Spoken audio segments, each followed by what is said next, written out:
Welcome to Staples. Staples Guide. This year I'm preparing my own taxes. Good for you. Yep, I'm going to be accountable. Right. Well, Staples can help with storage and filing supplies, plus software like QuickBooks and TurboTax. Go on. You have my interest. And now get TurboTax for up to $15 off at Staples. Up to $15 off TurboTax? That'll pay handsome. Returns. Right. Thanks, Staples Guy. Depreciate it. Uh-huh. Everything you need this tax season for less, like up to $15 off TurboTax. Staples. Make more happen. In-store only ends 4/1/17. Blog Talk Radio.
Ugly.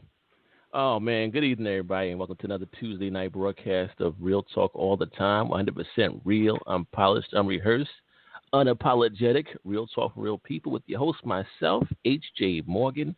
We got Sine in the building. Rob will be back in a couple of weeks, so he'll be back with us soon. Sine, what's going on? Good evening, my sister. Good evening. How are you? I am all right. Can't complain. The usual, the weeks are flying by here. So Here we are once again. This is the highlight of my week here, sitting here with you and our listeners doing the show. So we always have a good time. Just the recap, man, last week's show was fire. I'm still getting comments and things of that nature about last week's show, which was really fun. And we had a good time with that. We were analyzing the first 2 weeks of the Trump regime. Tonight, of course, it's Valentine's Day. Happy Valentine's Day to you, my sister. Happy Valentine's Day. Thank you. And Thank you. Tonight, we're going to be talking about what is black love. Yeah, we're going to talk about that. And we're not going to just talk about traditional male-female relationships. We're going to talk about love in regards to loving oneself and to loving each other, as a people also. So we're going to talk about several aspects of what black love is. So definitely hang around with us for that. That's at the top of the hour or close to the top of the hour. We usually start the show, for those that are just tuning in, just starting to follow us, with sports, entertainment, and politics. Sometimes we deviate from that, we're kind of loose with it. But I have some interesting news out of the world of sports.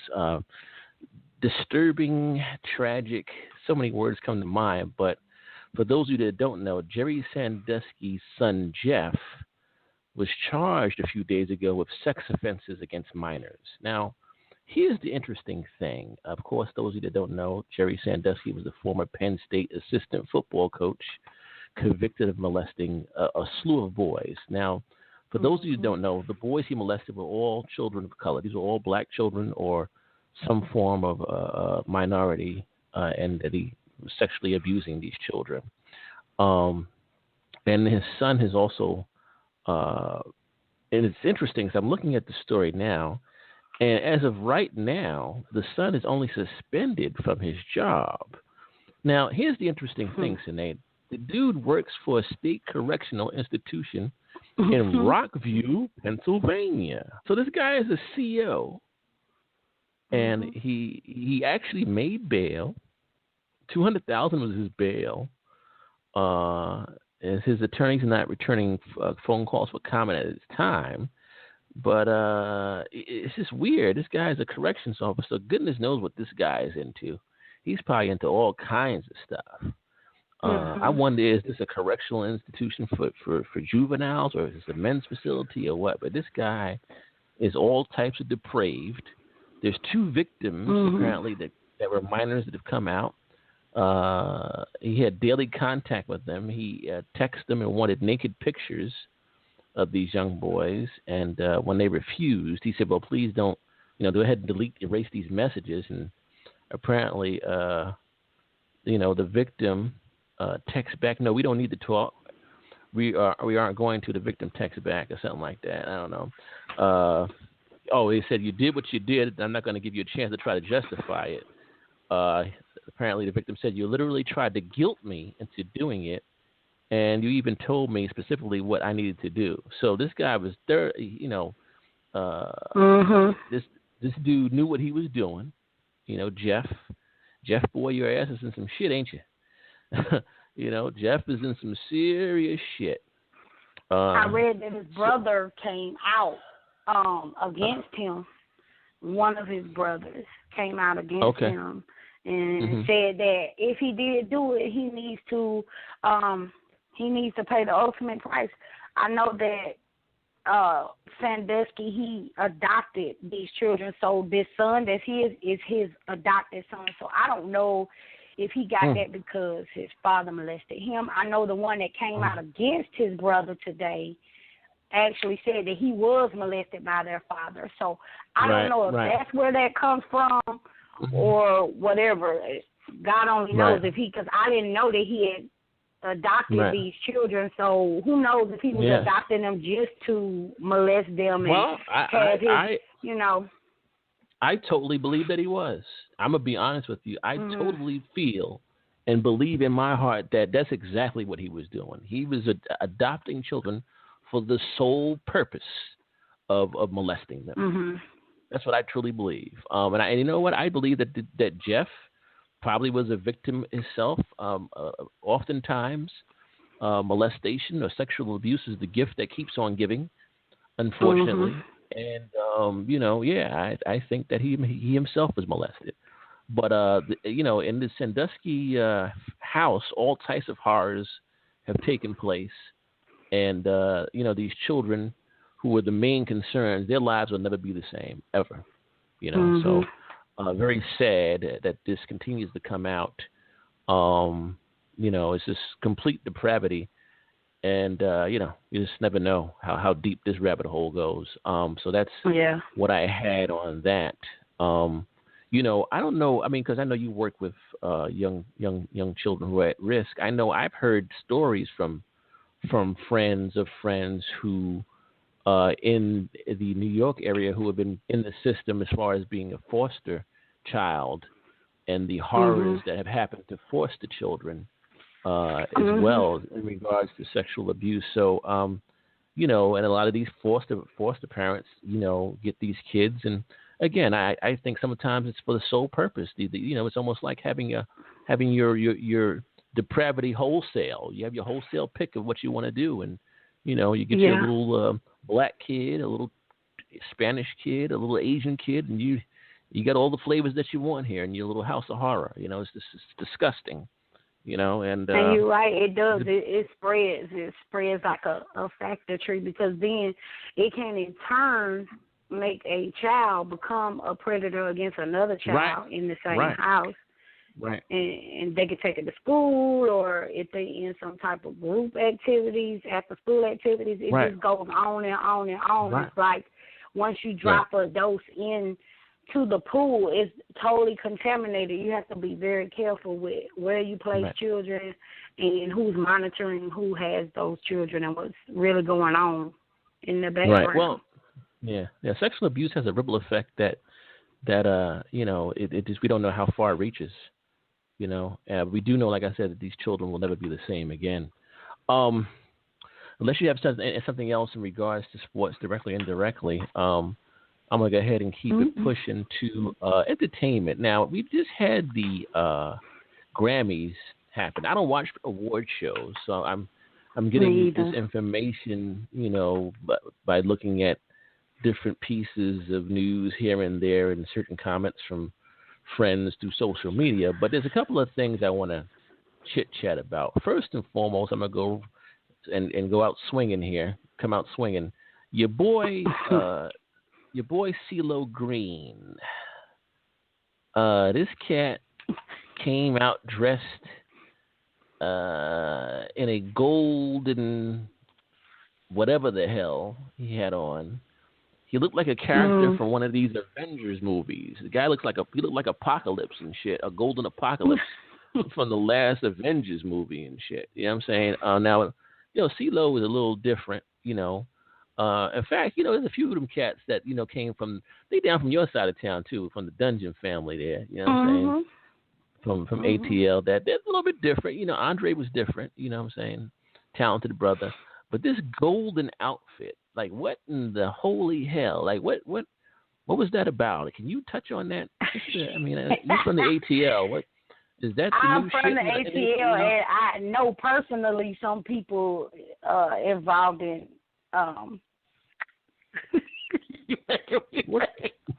sorry, I didn't mean to put you on the spot. Like, no, but somebody got to explain I'm laughing this because I had not seen the awards because I don't watch award shows. Yeah, I don't watch them either. Yeah. So I had to just, while you were talking, I just Googled it to see the, Did you see how crazy this boy looked? I don't know. I just think that maybe he's trying to, I don't know, reinvent himself. They do that sometimes. So maybe that's what he's been doing. Maybe that's what he's doing. I hear you. Whatever I don't know because I haven't really heard or seen anything about it until tonight. So I'm not really sure what the purpose is, but I'm sure that he'll explain. He'll elaborate. It'll come out. Maybe he's coming out with new music. And it's going to support something like that. But, I'm always down for my people from the A, so. Okay, all right. I'm interested to see what it's about. I don't know what it's about, but I'm interested to see. Okay. I hear you. I'm going to go ahead and bring this caller in here. The lines are light right now. Of course, the call in tonight is 657-383-0612, 657-383-0612. The chat is open. The chat room is open. Hey, what's going on? We have somebody, Suzette is in the chat. Hi, big up to Suzette in the chat. And you can post your comments and questions in there. I'm going to go ahead and bring this caller in real quick. We got caller 6466. Okay. You're live. What's your name? Are you calling from? This is Cassandra from South Carolina. Hey. All right. Cassandra. Cassandra from the SC. Cool. We got plenty of rooms. From the NJ. No doubt. I'm sorry. No. She was saying she's about to be in the NJ, I believe, which is because I think she's coming to Jersey soon here. That's right. 1 month countdown. All right. Well, cool deal. That's a cool deal. Let me ask you, since I got you here, can you explain the CeeLo Green outfit? What's your thoughts on that? Yeah, I wanted to catch. I was hoping you brought me in at this time because I was like, CeeLo Green is all about his branding. That's his branding. He's eclectic. This is his thing. So he has to be over and above and beyond. So he's like how, remember Prince and his high heels? Yeah. This is his branding. So CeeLo wants you to talk about him so that everybody knows this is who he is. But the thing about it is, to me, like if you ever seen any of his interviews, he has lots of stuff going on in his life. And so I hear you. It's like an escape. You know how people escape? He's on stage, he's escaping. I hear you. I tell you what, every time I go to work in the morning, I like to escape. So good. If I actually came to work dressed how my life is right now, you see some shit too, I guess, huh? Oh my goodness! That was ridiculous. He looked ridiculous. Oh. I hear you. Wow, that's interesting. Interesting shit, that, as they say. It's all about Brandon. I guess so. Hey, listen, Sinead, let's get some golden outfits and some some shit like that popping for us here on Real Talk all the time. You know what I'm saying? We got to work on shit, some I'll rock some gold. I'll do it. I'll do it. Oh, Well, I tell you what. As long as you don't look like the next person I'm about to bring up. Now, this person I didn't know who they were. This young lady who's his sister, Joy Villa. Joy Villa came to the Grammys dressed in a Make America Great Again dress. Yeah, she did. That said she's 100% a Trump supporter. Now, she's going full blown coon. So she's going full blown. I know there was degrees to it. Oh God. Yeah, she went full blown. Yeah, like I don't know if you guys ever saw that movie, Tropic Thunder, Island Thunder. And there was this scene where the guy was acting. He said, "Well, you never go full retard. You always hold something back." Well, apparently, Joy Villa has gone full blown coon. Now, I saw on Twitter some comments about her, and some people are saying, you know what, if it was strictly a marketing thing, then she may have played her hand well. But this is my thing, because I'm noticing at least a lot of our people doubling down on coon type behavior. I don't know who she's trying to sell her music to, but it ain't none of us. I saw something that said her album sales have boosted. They skyrocketed. That's what I heard. Skyrocketed. Yeah. But again, I wonder who's buying this shit. I don't think any self-respecting black person is buying her music right about now. So, maybe other Trump supporters are buying her shit right now. I don't know. But what do you think about that? I'll start with you, Sine, and then I'll go to you, Cassandra. This chick comes out. We don't know who the fuck she is. In a MAGA dress, Make America Great Again, with big letters Trump. What's your thoughts on that? I think it was really like a threefold, quote unquote, blessing in their eyes, I guess, because number one, I never heard her before this. Right. And I've never even faintly heard of her, and I've heard of plenty of people in music genres that I don't listen to, but I know their name when I hear it. I had never heard of her, so she accomplished exactly that, and I guess sold some more records. I know that his people are loving it, and it helps support the theory that he loves to say, like he's not against people of color. And to me, I equate what she did with the two women that sung at his the two black women that they have become like YouTube. I forgot their names. I don't even know who they are, but like that. They wear glasses, and it gained notoriety for the person who designed the dress. Like I never heard of that name before. I don't know. I'm not really into designers like that, but I'm sure that has caused that designer to have more attention brought to them. It's just I guess so. more of a way to. Really, I'm glad she did it. That's just another one that I know where you stand, and I just rather know where people stand than to be grinning in my face and you don't agree or stand with anything that I think or my ideology. So, I think it will backfire on her. It almost always does. And I think that she needs to enjoy the little bit of what she's getting right now, because just like everyone else, when they finish with her, they're going to throw her ass away and she'll be an unknown again. Right. Well, one thing about white supremacy and the use of coons are tools. And this is a quote from the brother Jason Black. He says that white supremacists had never had a tool that they didn't break at the end of the day. So they're going to break that tool eventually. So it is what it is. That tool will be broken. I want to give a shout out to the BIO family. BIO is up in the chat. Big up to them. I see you. Those are our peeps there. So shout out to them. Cassandra, what are your thoughts? This chick came out with a big ass MAGA dress on with the word Trump written on the bottom of it. What's your thoughts on that? Who is this chick? Is my thought. Like, I don't know. I don't know. Yeah.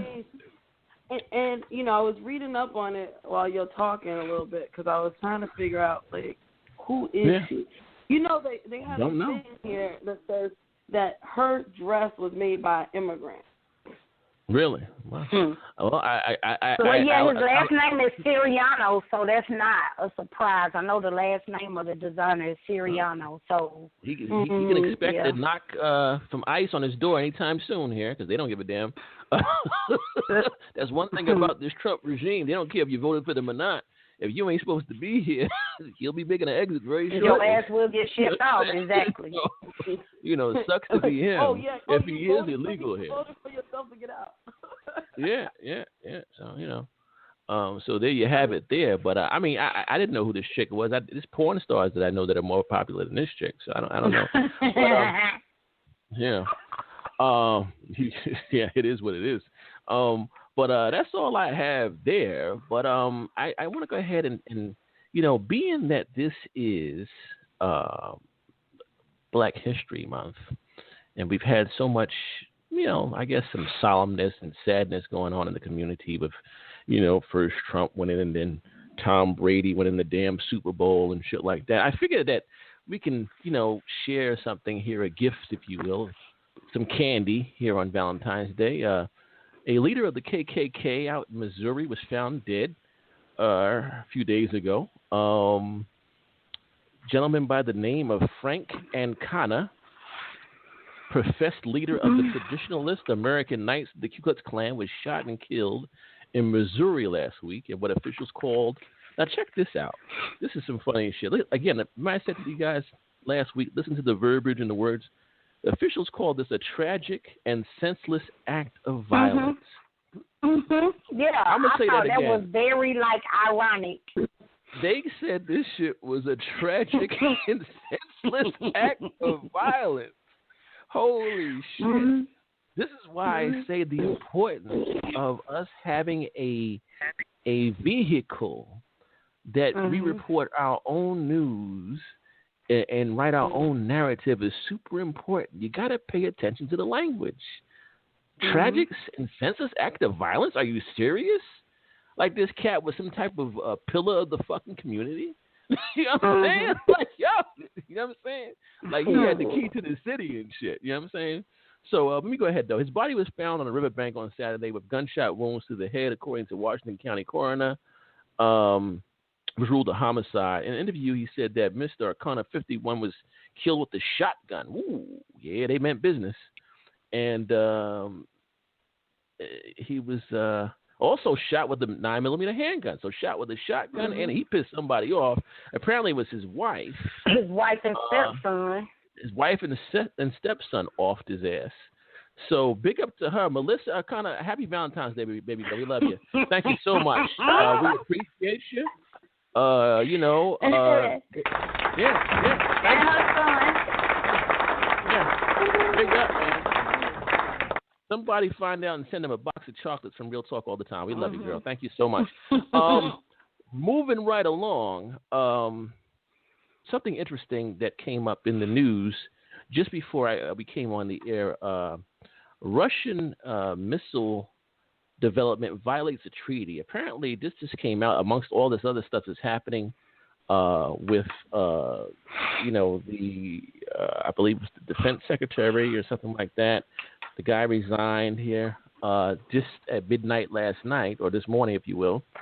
And again, this is more fallout from being in contact with Russian diplomats or Russian dignitaries, having conversations with these guys. And I guess he did not divulge all that he, was supposed to. And then all of a sudden, this comes out too, that Russia has been developing these cruise missiles that they shouldn't have been, that violates a 1987 treaty on intermediate range nuclear missiles. So, this continues to dig a deeper ditch for Russia. So, and I'm glad this is coming out. And this is important because, Trump wants to lift these sanctions that the Obama administration had left on Russia on his way out. So, he desperately wants to lift those. And, as this thing continues to get messier and messier for him, he won't be able to lift those sanctions anytime soon.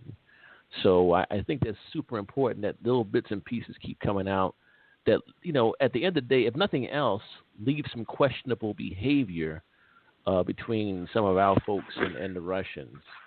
You got anything on that, Sine, that you want to throw into the mix there? No, not really, because I'm still waiting to see. Okay. What else is gonna come out? I just think it's just so much that we don't know. I think that they're gonna try. I think it's like a boiling pot where you're trying to hold the top, but the shit is still spilling out, and I think that's what's happening. Oh yeah. And I think as time goes by, we're gonna learn a lot more. A lot of it, I don't even think we'll be surprised. Absolutely. Absolutely. Bye. Yeah. Yeah. Cassandra, how about you? Any thoughts on that? That things keep happening in regards to Russia and our dealings or with them, and then this whole thing with this missile thing now? You got any thoughts on that? I'm just really not surprised. I'm really not. It's like a time bomb waiting to go off. All these things are going to come up. And I think, and not for nothing, as much as we do not like Trump, okay, and all the things that he represents, because of all the stupid mistakes in his mouth that he makes, we're going to really find out what's really going on in this world. Oh, yeah. And I think, absolutely. So I think in one respect, it's a good thing, but in another respect, we are in a whole lot of crap. Yeah, absolutely. It's going to come to the surface. It's coming to the surface slowly but surely. Right. Well, I tell you, man, the rabbit hole goes deep. We don't know how deep yet, but the rabbit hole does go deep, real deep.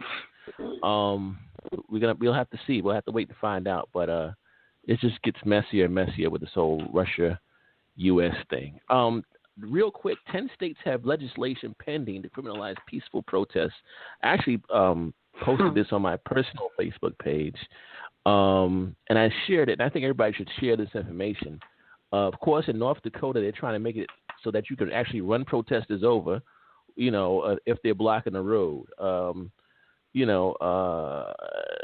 Washington State, protesters could be charged with economic terrorism. Could you imagine that? Economic terrorism? It's interesting because I actually 2 months ago just finished a book that was called Confessions of an Economic Hitman. And for those of you that have not read it, please read that book. It will open your eyes to so much. Here is a white man who was college educated, who worked hand in hand, helping to collapse economies all over the country, and he worked hand in hand with the CIA and other agencies to bring economic terrorism to other countries. And here they want to charge American citizens with economic terrorism for protesting. Can you imagine such a fucking thing? This is why this Trump regime is so dangerous. It's really not a laughing matter or a joke to see these type of things even being discussed. It makes you think, what planet are we on here? It's really crazy. Let me go ahead and bring this call in real quick. 3704, you're live. What's your name are you calling from, please? This is Hollop calling from Brooklyn. Brother Hollop is back with us. My man, I wasn't expecting this. Brother Hollop joined us a few weeks ago and an amazing interview. Brother Hollop, what's on your mind tonight, bro? Hey, I was just thinking about what you were talking about with the people trying to run over protesters and stuff. And and the first thing that popped into my mind was, if you notice, these right wingers who claim to have a lock on being American, right? Like they claim to represent America the most. Why do they have such a problem with North Korea? Because isn't that what they want? Right. Like that heavy authoritarian type government where the king, the leader tells everybody what to do and they follow him. There's no checks and balances. Right. You can no protesting, no freedom of speech. I mean, why do you have a problem with Kim Jong-un? Exactly. Right. Is it? I mean, that's my problem with the people like the David Clarks. The Sheriff David Clarks of the world. This guy let a guy starve. I think he died of thirst in his jail. He let a baby die. A woman was pregnant. He let the baby die in the jail. Oh, my What's the difference between you and the North Korean government? Not a damn bit. Not a damn bit. I mean, that's the thing that kills me about this place. Is they such hypocrites. Like they talk about all of this highfalutin concept. Oh, we believe in freedom. Yet they do everything they can to squash out any type of individual expression, any train of thought that goes against their train of thought. Right. Absolutely. You're right, brother. I mean, again, man, it's, you spitting straight truth, and you wonder. But, there's something that I heard on another show, and, one of the, I don't know if it was Tariq Nasheed, somebody said that, these right-wingers, like you said, these alt-right guys who, are neo-Nazis under the surface, that are all about the flag waving and stuff like that, they don't give a good goddamn, excuse my French, about the Constitution at all. No. At the end of the day, these cats are posers, and they'll wipe their ass with the Constitution if it means that they can, run amok and do what the fuck they want to do. So they don't care. They really, these guys that claim this ultra patriotism, these guys are not patriots.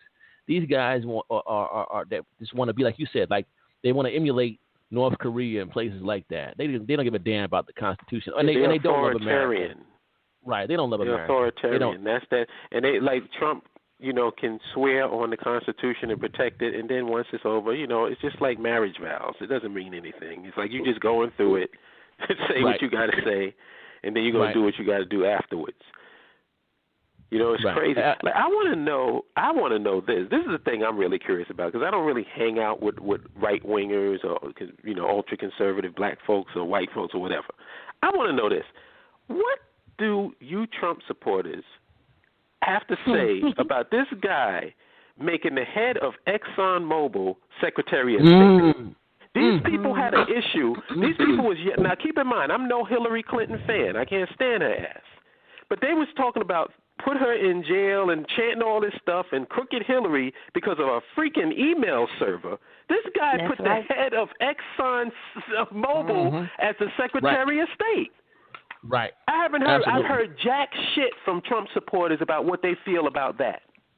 Wow, that's profound. And I'm gonna tell you something. A few minutes ago, I just mentioned this book that I'm reading, right? Confessions of an Economic Hitman.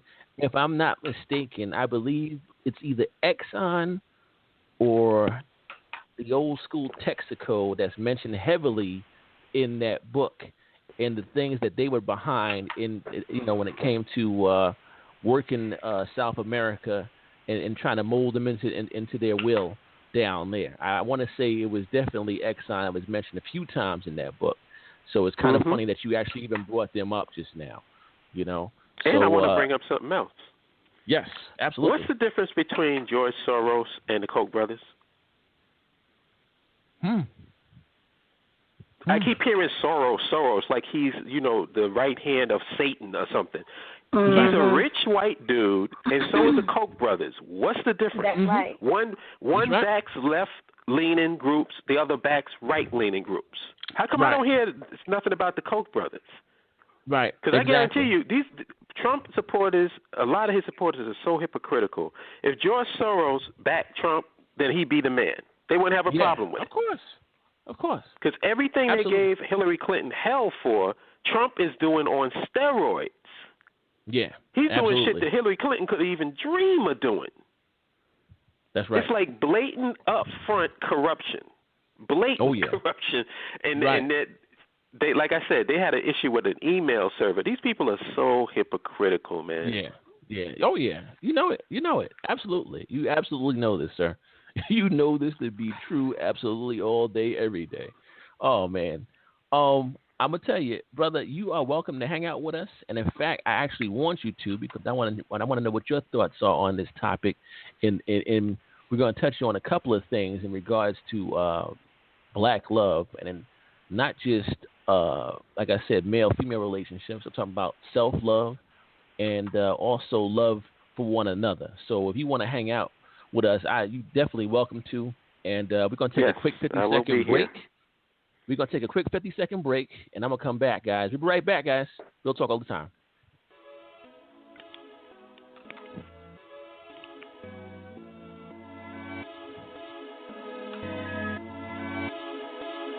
Real Talk Radio. Real Talk on Talk.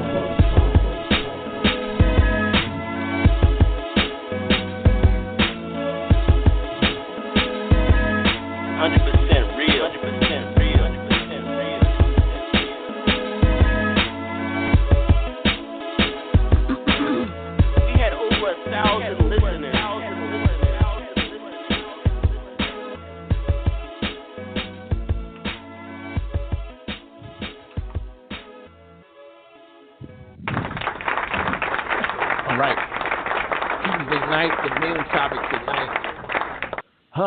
What is black love? We're going to discuss this on Valentine's Day. And like I said earlier, we will discuss black love between, man and woman relationships. But I want to talk about black love in regards to also loving oneself and also loving one another. I had a hard time actually writing this particular show up for some strange reason. Yeah, I don't know why, but I did. In regards to male-female relationships, I had an excellent example. My parents, may they both rest in peace, were married 49 years. I am a product of their love, the youngest of 6 male children, and we got nothing but love in our home. So why it was so hard for me to write about black love per se, I don't know. But I had a time with it, and I actually asked other people what came to their mind when you hear the term black love. And I got some really interesting answers, man. Some of them were, you were like, hey, yeah. And then some of them were like, wow, really? So I want to go ahead and ask Sine. I want to ask Cassandra. And Brother Hollop, I'm going to ask you, too. When you hear the term, what does black love mean to you? Sine, I'm going to start with you. What does black love mean to you? Does it mean anything? Do you get a warm and fuzzy? What's the first thing that pops into your mind when you think of black love? I don't get warm and fuzzy. I feel supported and I feel empowered. When I think about black love, I immediately think about fortitude and tenacity and loyalty and just that strength is so.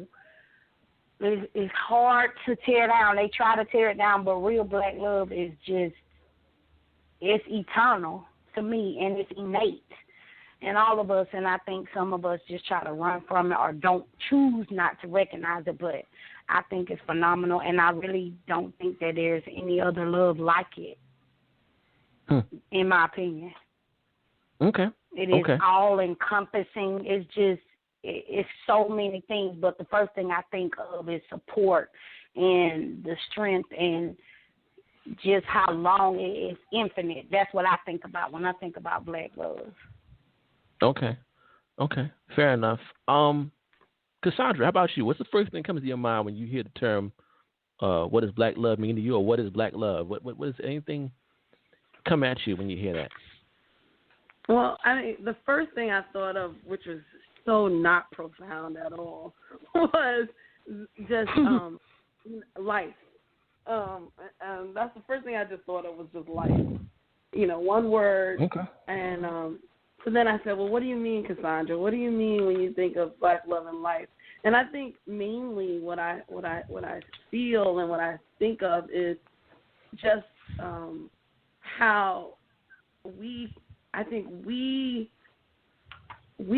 as a people enjoy life more than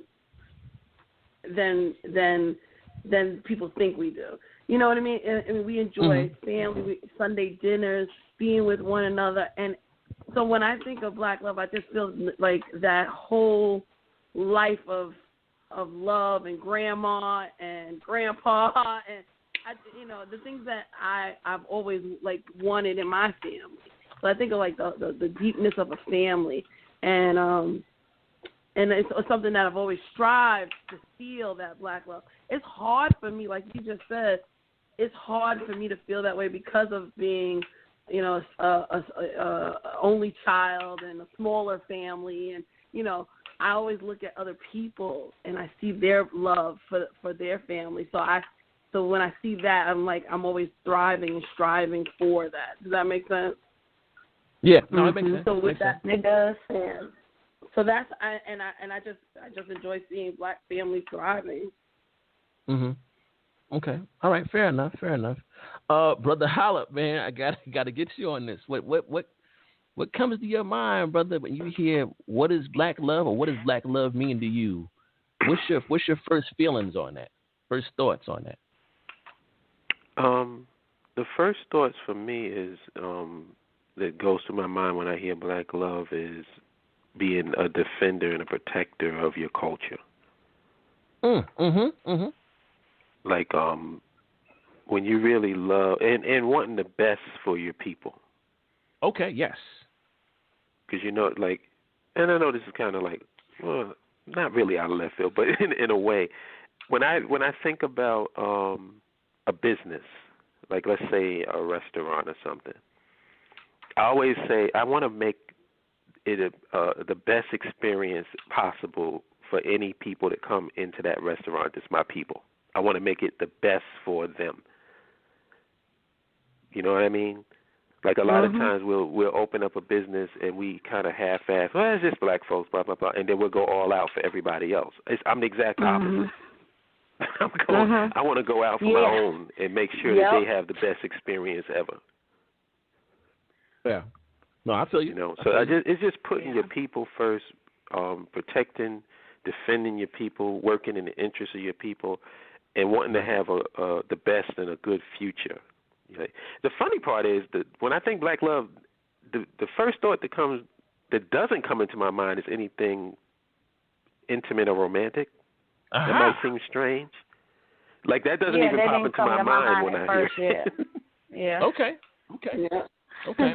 Well, this is why I presented it. I wanted to touch the different avenues because that absolutely is black love, brother. That absolutely is black love, and that's why I said it's not just about.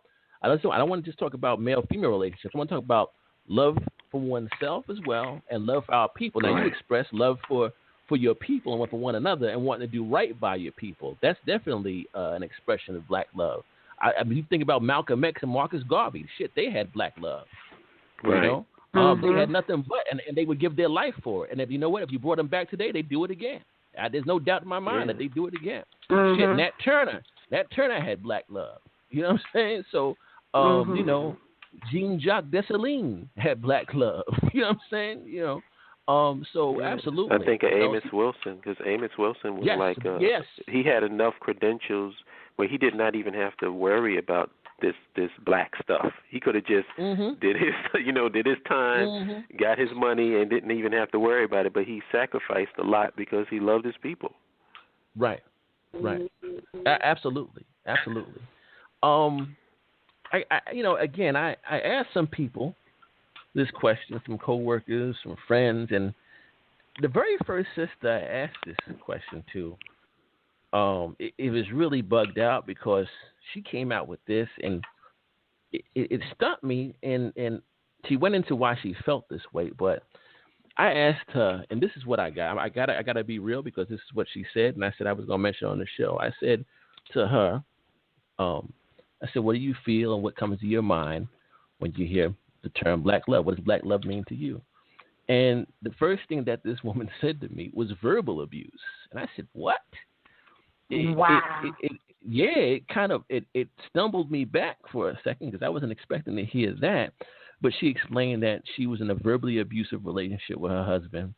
She has 2 girls from this marriage. She was married. She wasn't like hood married. She was married. And, she and her husband split. He left her, for, I don't know if it was a younger woman or whatever. And I guess he was very verbally abusive to her. So, I looked at that and I said, well, okay, let's look at why that might have happened. Okay, you said it was verbal abuse, and I want to run this past all of y'all. One thing is for certain. If we don't love ourselves, there is no way possible that you can sincerely say you love somebody else. I think we can all agree with that. You know what I'm saying? So that being said, verbal abuse can definitely be a symptom of self-hate. I mean, correct me if I'm wrong, and somebody interject if I'm off the path here or off the mark. I think if somebody is lashing at you with, a barrage of profanities and stuff like that, I think that comes from a lack of self-love. That's the first thing I think about.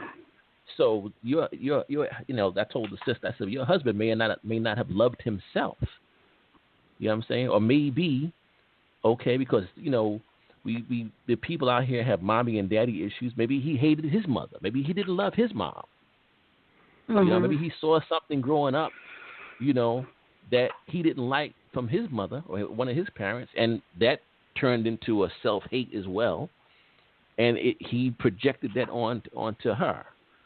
You understand what I'm saying? So, I'm gonna start with Hollip on that and go back up the line to reverse. What do you think about that? Is that the correct analysis of a situation like that? Hollip, what do you think? Well, I wouldn't focus on him so much. I would focus on the person, because I think the pink elephant is if you ask somebody, what do you feel about black love, and they bring up abuse, I got to ask, what is that? Because do you understand what I'm asking you? Like, how is that an expression of black love? Like, why is that? Why is that? That's why does the abuse go into their mind? The question wasn't even about that. Right. That's exactly where I was. Right. That's exactly where I was. Yeah. So I think that's very telling on the person that answered that way. Like, I would be concentrating on her, not the guy. I'm like, wait, what's going on with you? Like, why is it when you think of love, you think of abuse? Right. Interesting. Okay. I think that's out of my pay grade at that point. I can dig it. And that's a damn good response. But I think at that point she caught me so off guard. I was like, well, damn. I was trying to, maybe I was being over analytical. You know what I'm saying? But that's right on the point. No. I would have did this. I would have been like, wait, did you hear what I asked you? It was about black love. Right. Yeah. No, I can dig it. Not when was the last time you got your ass kicked. Yeah. That was very sad to equate. Yeah. Black love with something that was abusive, like that's immediately, like, to me, if you want to think about it, that is a human experience. That has nothing to do with black love. That's a person that has their own history, that has created some history with you. For her to immediately go to black love, to me, that's what's sad to me. Like, as soon as I heard that, that was sad to me. That's how she would attribute that to black love. Out of all things to attribute it to, that's what she chose, and that's sad to me. And that shows the state of mind that a lot of our women are in, and that causes a problem, because then that same woman does not know how to communicate with a black man, which in turn, he doesn't know that she has this bullshit in her head, so he just reacted to what she said. And it just continues, it snowballs, so nobody really knows, like, what is at the heart of it. And people, that's why I always say it's very important to take self-inventory. I don't think people do it. I think they take a lot of other people's inventory, but it's so important to just be real with yourself about yourself. Like, if you do that will help more people communicate with you, and more people will empathize with you.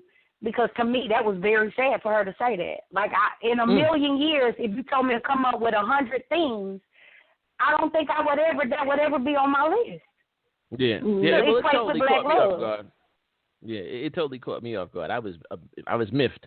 In the words of our brother that Rob Hall is not here tonight, I was befuckled by that comment.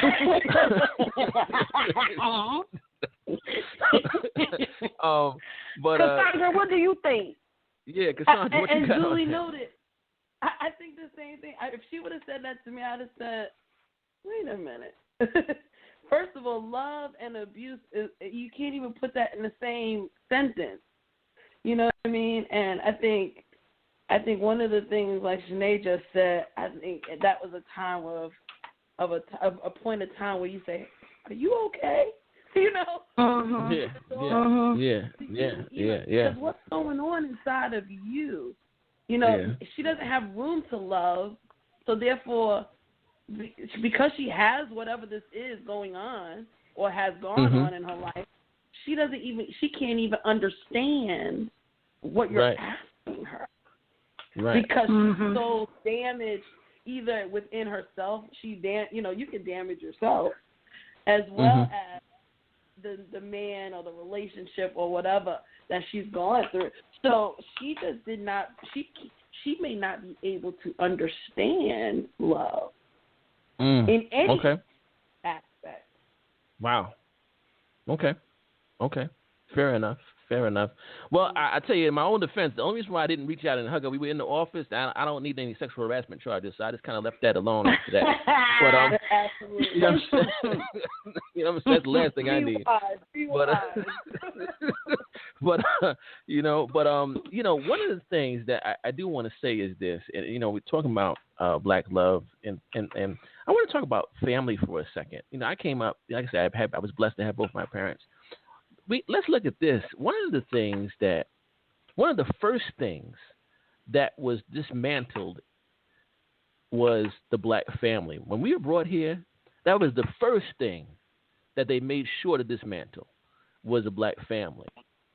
So, if you came here or if you had any type of affection for a fellow slave, they would, if you were allowed to get married, they would make sure they raped that person that you was, if you was making googly eyes at somebody, they raped them in front of you to destroy any type of bond that way. If you weren't allowed to get married and had kids, they sold your kids someplace else. You understand what I'm saying? So they made sure that family unit was never able to blossom, like anybody else's family. The European family or the white family, if you will, and this is, I'm not throwing shade at anybody, it was never was never attacked in the way the black family was. So that was the first thing that was under attack in this country, and we can see the remnants of that attack still going on today.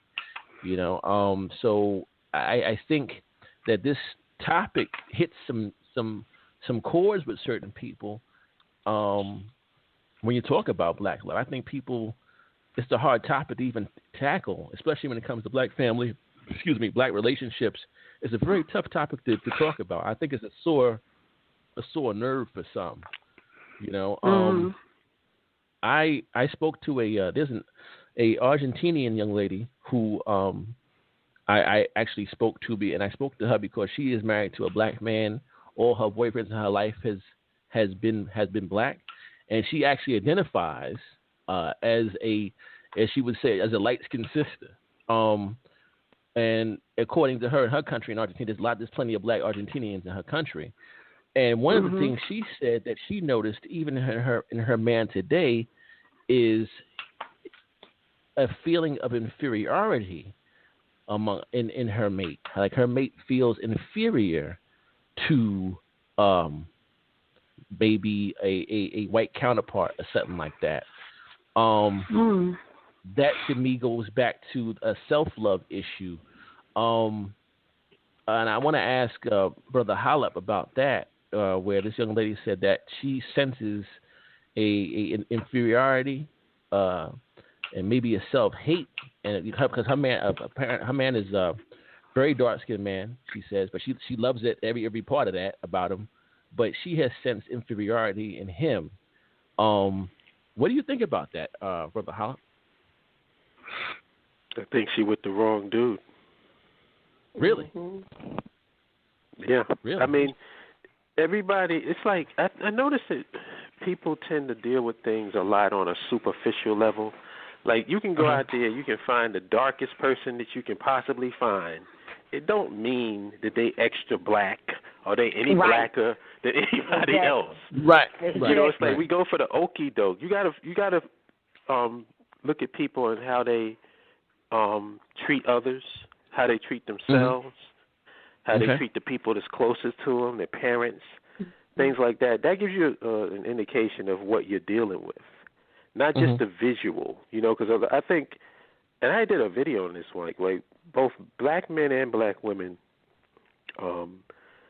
when it comes to relationships, tend to do this. It's like we find what fits our sexual Rolodex, and then we try to turn it into something else.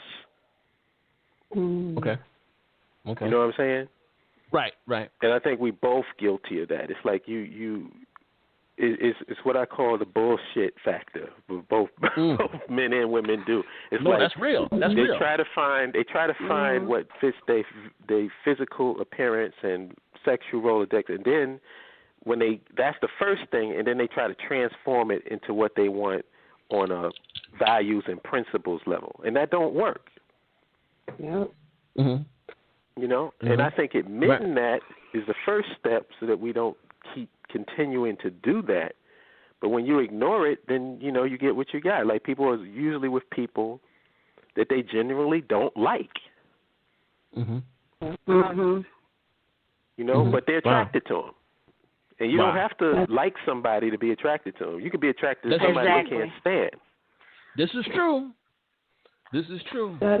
This is true. That is so funny that you were just saying that, because I just literally right before before we got started tonight, was on the phone with a dude that actually was trying to court me. I say court, I know that's an old-fashioned word, but you know, he wanted to try to get with me, whatever.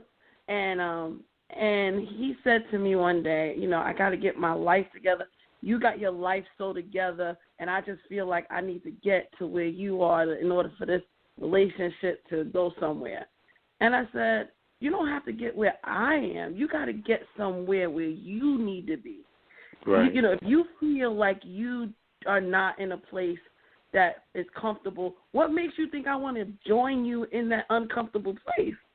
And I said, so you step back, and I'm a step back, and you do you get to where you need to be.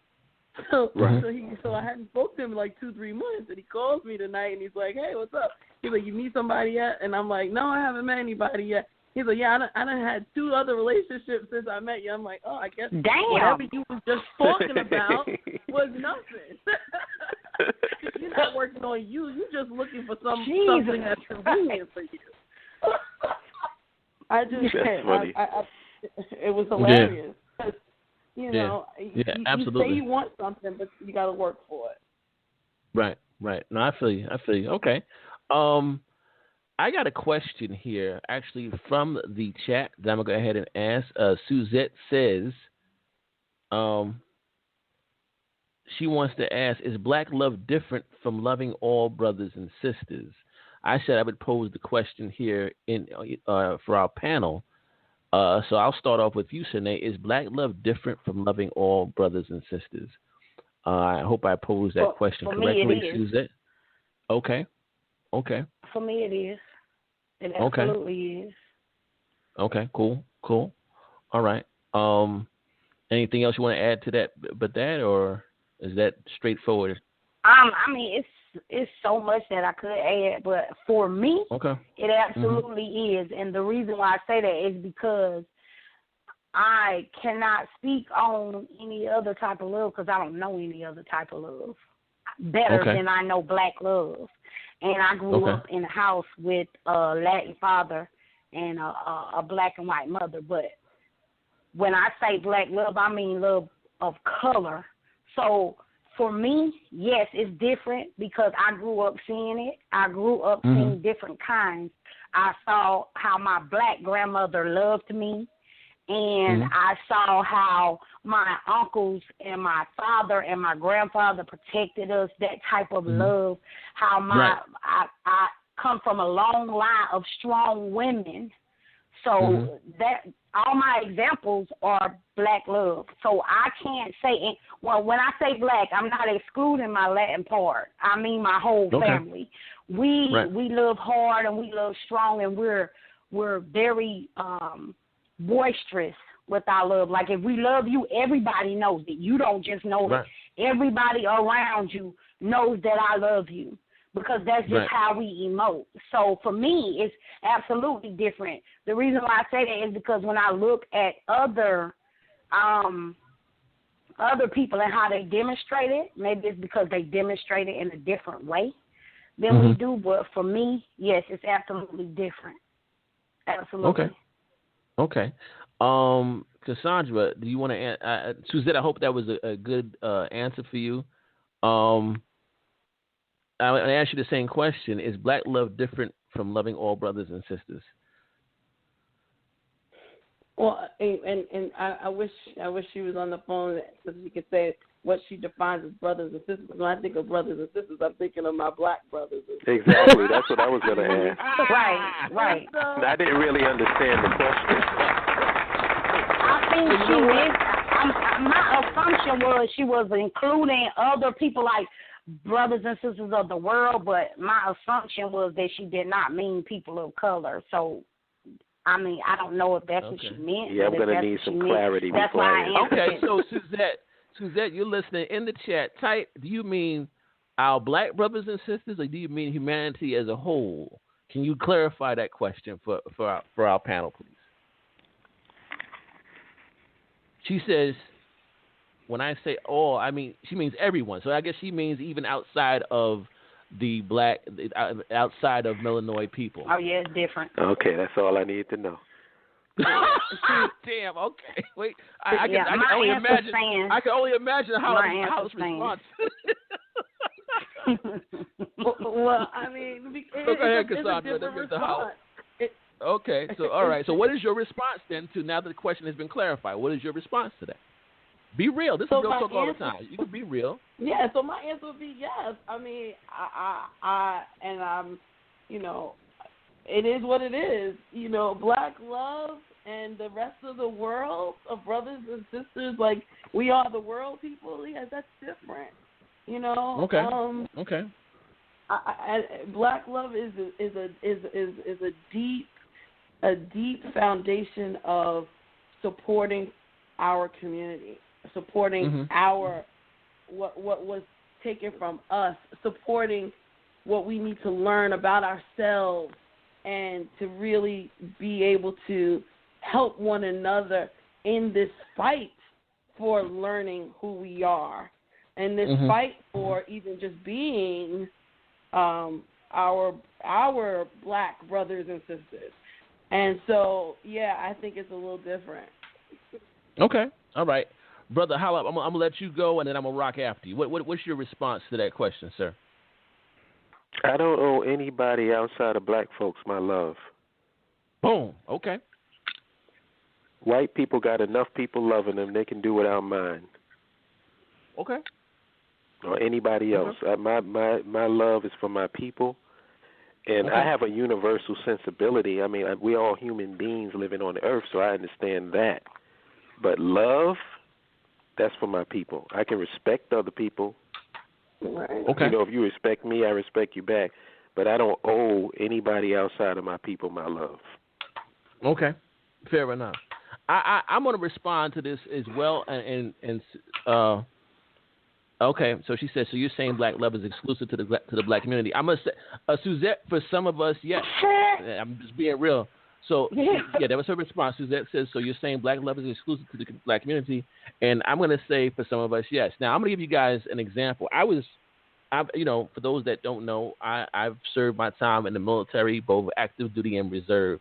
When I was stationed up in Massachusetts, I was friendly with a Italian guy he was from Boston, Mass. I'm saying that to give you an idea. We already know when you talk about Massachusetts and Boston, we already know what we're dealing with. So this cat was cool, if you will.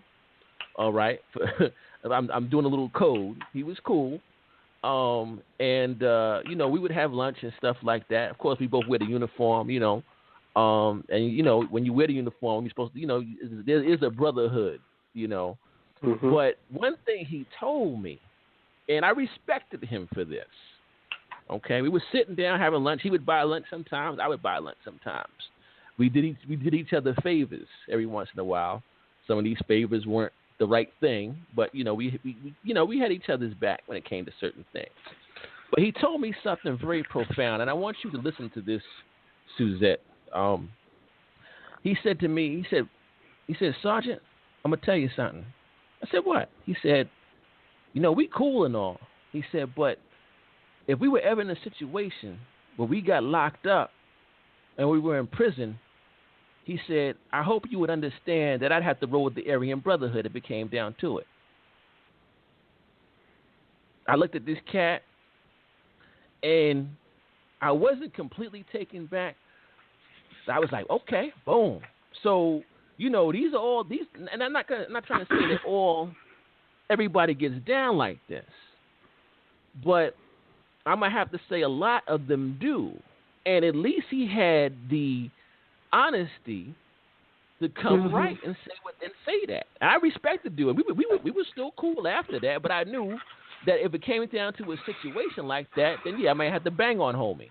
You understand what I'm saying? Because he told me straight up and down that if it came down to it, he said for him it was about survival. I couldn't get mad at him for that. You understand what I'm saying?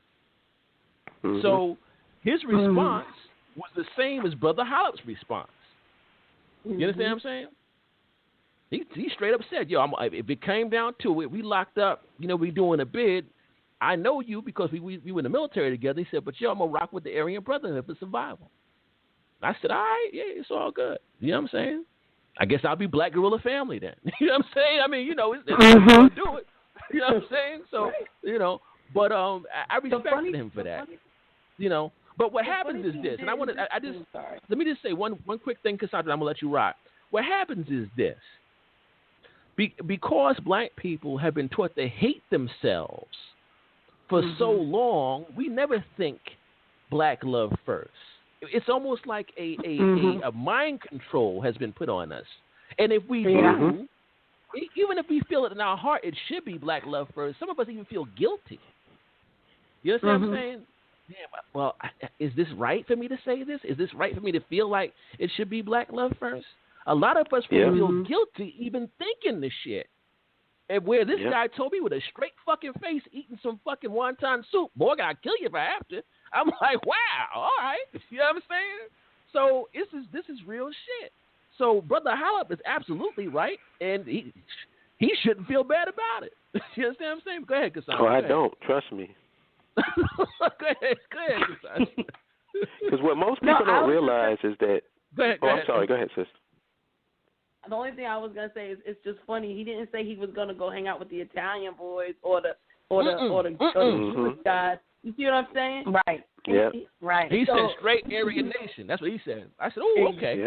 Exactly. That's right. Yeah. So I mean, but Brother Hollop, I know you had something on the back of that real quick. Yeah, I was gonna say what most people don't realize, like black folks, is that white folks, a lot of times, I would say like the vast majority of white people don't hate black people. They're indifferent to black people. Yes. Like you don't come into their train of thought. They don't think about you. So in response to that, I feel the same way. It's like when something happens with white folks, I don't like people. Oh, did you feel bad? I'm like, no, not really. I don't care. I'm not thinking about it. Mm-hmm. You don't cross my mind. You don't occupy my universe. It's like white folks want to inject themselves into the nucleus of your atom. Absolutely. Yeah. And I don't allow them to do it. Absolutely. Mm-hmm. Like my world doesn't revolve around what you feel and what you think and all of these heart to hearts that they want to have about race relations. I could care less about. I don't, because I'm not sitting around thinking about you. I'm thinking about the vast majority of my thoughts is about my own people and what we have to do to get ourselves in a better situation. Right. Okay. Now I'm gonna read this real quick, brother, and I appreciate that response. Suzette responded to the prison story I just shared. She said, but that was because of as things are in the present time, it's a matter of survival when incarcerated. Okay. But if love was able to cross lines, then we shouldn't have. Okay, yeah, me too. Hold on. But if love was able to cross lines, then we shouldn't have to think survival. So she said, do we want perpetual divide? She's saying in the chat, Suzette is questioning. She says, so do the guests want to perpetuate division? I guess she's saying. Who wants to answer that? I'll let anybody answer that statement or address that statement. Well, I'm going to ask that guy who who said that to you. Mm-hmm. He said he would join the Aryan Nation for survival. What I would have asked, I would have upped the ante. I would have said, well, would you have been somebody's bitch for survival too? Okay. This is all about survival. Like, how far do you go with that? Right. Absolutely. No, I feel that's an option. You can be somebody's boyfriend for protection in prison. Like, you want to go that way too? Right. We saw that in Oz. Just survival? We saw that in Oz. You know what I'm saying? Yeah. You know what I'm saying? Is it just survival? Like you got to expand on that a little for me. Right. No, I hear you. I got a call. Let's bring this caller in. 4521. What's your name? Are you calling from, please? It was Dominique from Chicago. Hey, Dominique from Chicago, Chi-Town. What's going on? We're talking about black love tonight, different aspects of it. What does black love mean to you, sir? Well, it's the same thing what all of you all was saying. Okay. It's basically just, looking out for each other. You know what I'm saying? Okay. Making sure nobody is down and out, Okay. That's how I look at it, Okay. Like Holub said, I don't look at it in a romantic way. Basically look at it like, do you really care if a person is down and out? What are you willing to do to help them? Mm-hmm. So, yeah. Jack, can you read that? What was her question again about what do we want to perpetuate? What was the question again? Because I want to. It was basically a statement that she's saying. She says, "Thank you for answering my questions truthfully." Stay in the chat, Suzette. I hope we didn't chase you off. Stay in the chat. So, guests, she's asking, do the guests want to perpetuate divide? I think she's saying, do we want to perpetuate division? I want to. Do you want to answer that, or do you want to address that? Yeah, I mean, you can say what you want to say. I have something to say to that as well. First, I just want to say this. When we talk about division, first of all, black people didn't create racism, and black people didn't come up with white supremacy. White supremacy came up with racism. Okay, and they perpetuated division and still do. And just because it's not, in such a broad way right now doesn't mean it's not happening. They fuck with your mind to a point where it creates division. You understand what I'm saying? They have people of color hating each other instead of focusing on the issue, which is white supremacy. I think every indigenous person, including the African, has been touched in some form or fashion by white supremacy and on the planet. And it's always been the same MO, divide and conquer the people that you're conquering. So my thing is this. Until we love each other as black people, I cannot love the oppressor as I love myself. And in fact, I can't love the oppressor until he's no longer oppressing me. So when white supremacy no longer exists, then perhaps I can love everybody as I love myself, if that makes any sense. Let me, Sine, go ahead. And I know you want to get on that real quick. As far as perpetuating, I think the question was divisive. I don't think that I'm perpetuating division. I'm perpetuating that I'm pro-black love first, and I'm never going to be anything else first. I'm going to be pro-black first. I think that every time we try to show or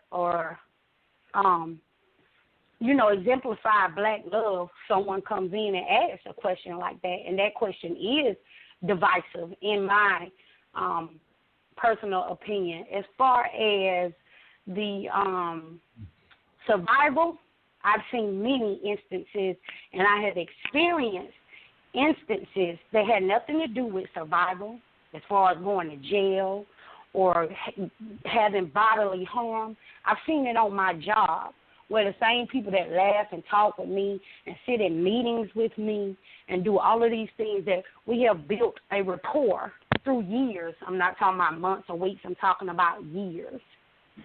That when it gets hot, when we have a child death or something, I'm telling you, they back away when their hands were in it.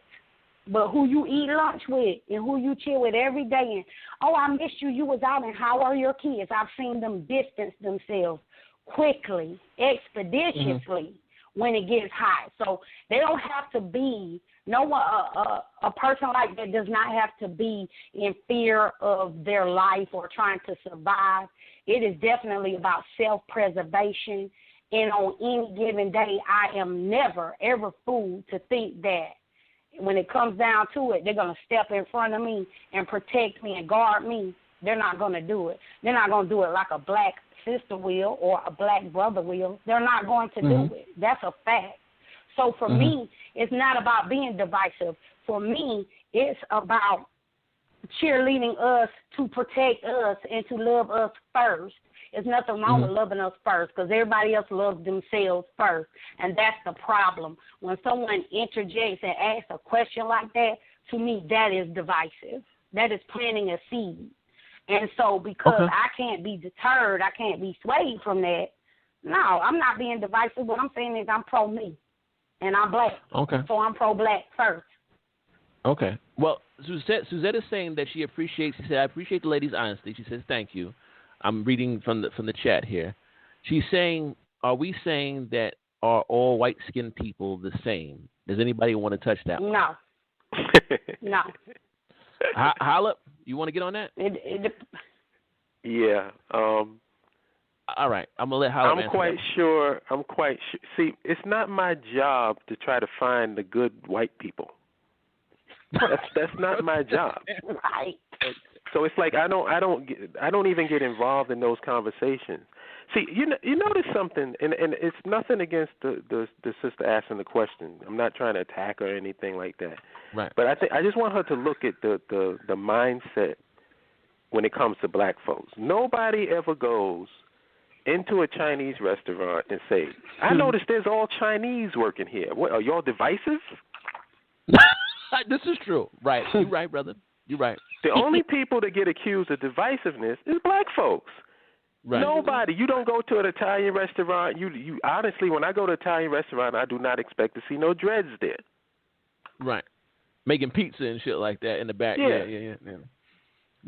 Everybody else can be ethnocentric, where it's just about them and their people except us, because we're considered a threat. So when people hear we getting together, they start thinking, well, what about everybody else? Y'all being divisive? That's a trick. Okay. And a lot of us fall victim to it, and we perpetuate it because that's what's out there. That's the brainwashing. Okay. So no, I don't get. I'm not. It's like if you see some snakes, are you going to try to figure out which one is the non-poisonous one, or you're going to stay away from them? That's how I see it. I feel you. Anybody else want to address that? Because I'm going to read one more thing from her, then we're going to go ahead and keep it moving. But anybody else want to address the statements from the young lady Suzette that's in chat? Anybody else?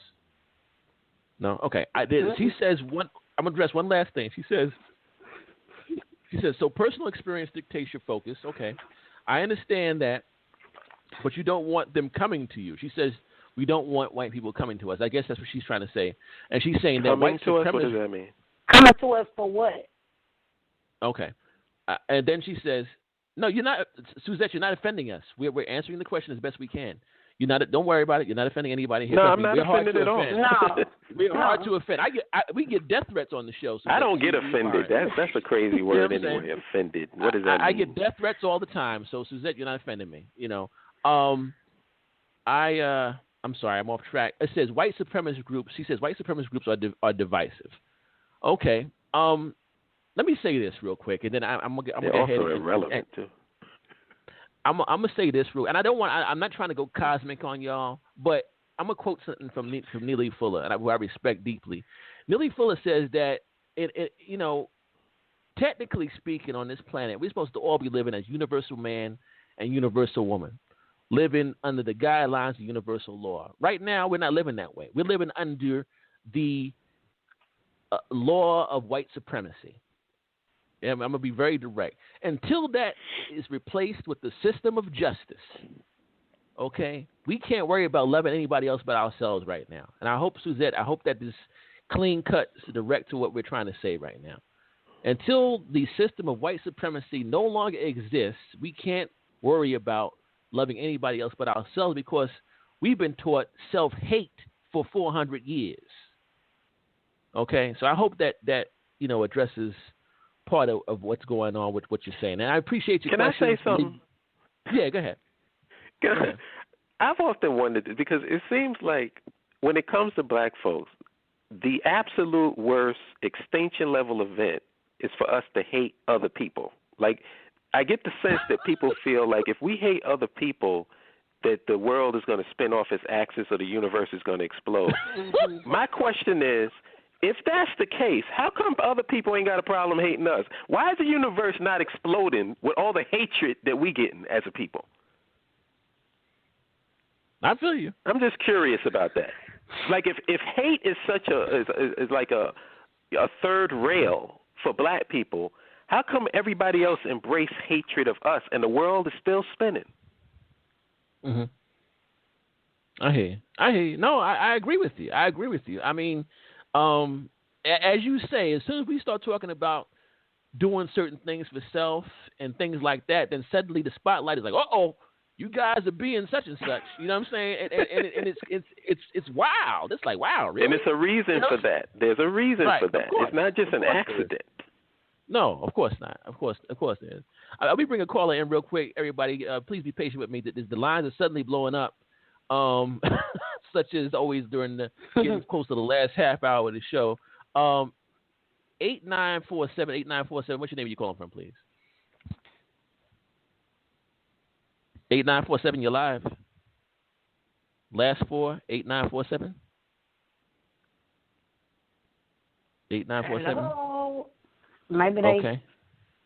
All right. I'll put them back on mute. Yeah, I'll put them back on mute. So I want to ask the panelists. We're gonna keep it moving a little bit before we got kind of caught up there for a minute. But I asked somebody else, of course, about what black love meant to them. They noticed a difference in family structure. One thing they said that when it comes to them, black love meant hard work. And what they meant by that was that in a black family, you traditionally have both mother and father working. Okay. Whereas, traditionally in a white home, maybe only the father is working and the mother's home and she's going to the soccer games and she's the soccer mom and stuff like that. And you don't traditionally see that in a black home. The father may miss a football game or a basketball or a soccer game because, or both parents might miss it. So they see the family structure being noticeably different when it comes to the job situation. So I'm going to start with Sinead. What do you think about that? That was an analysis that somebody made when they said when it came to black families and black love. What do you think about that? I don't think the structure of the family or what makes up a nuclear family has anything to do with the intensity of black love. Like I mean, I don't think that mothers with a dad not in the home, that the children, the mothers are not as loving. I don't know. I don't really get the correlation.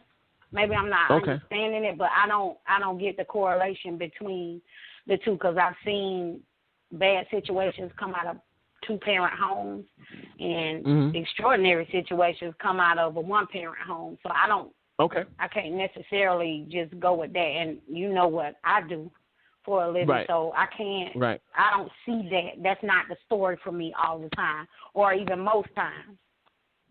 Okay. Cassandra, what do you think about that? Does black love mean the family structure being noticeably different if you're comparing a black family to a white family? I mean, of course, you have oftentimes, both the man and woman working in a black family. Maybe that's not always the case in a white family. What do you think about that analogy? Does that seem right to you, or is that off? Is that off the topic of black love, or does that have something to do with, what do you think about that? Well, I feel like it's kind of off topic, but yet it is a truth to it to say that, black people, we learn how to survive. We're survivors. We learn how to survive. Why? Because we had to survive. Why? Because we've been enslaved all these years. And so what happens? We learn how to create our families and how to make our families work. And I can't talk for a white family because I'm not white. I talk for a Chinese family because I'm not Chinese. But all I can say is that it seems to me that everyone has their culture and their own, they have their history, and we're the only ones that are fighting for ours. Mm-hmm. And so with that fight comes struggle and comes family nucleus changing and single moms and single dads and all types of different family makeup. And we've got to learn how to love unconditionally in the situation that we're at. I can't speak for the other people. Right. And right. I would Absolutely. just like to say this. I just like to add this too, that because one father can't get off to come to that game, and maybe the white father or Asian father can, doesn't mean the black father loves his child any less. Right. You see what I'm That's saying? right. So you can't just go on who is present at some certain time doing something.